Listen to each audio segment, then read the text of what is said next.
Bonjour Frédéric Lampre, vous êtes chargé de communication et diffusion à la machine. Alors où sommes-nous ici?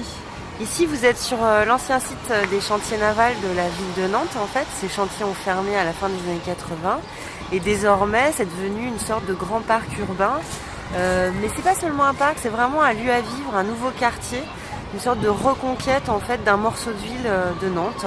Pendant 20 ans ici, ça a été une friche industrielle, comme plein de villes en connaissent.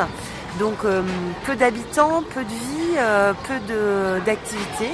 Et puis aujourd'hui, désormais, c'est une ville en mouvement, c'est-à-dire qu'il y a de l'habitat, c'est-à-dire qu'il y a des activités professionnelles avec du bureau, du tertiaire.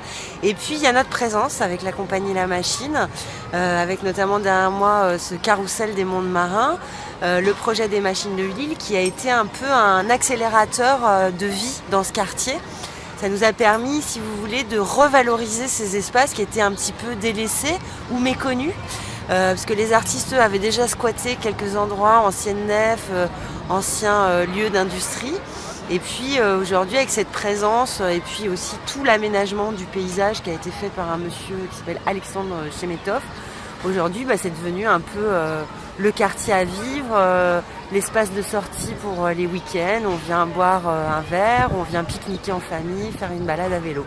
Est-ce qu'on peut faire des parallèles entre l'île de Nantes et Calais, notamment le front de mer qui a été aussi délaissé pendant pas mal d'années et qui est en pleine reconstruction aujourd'hui?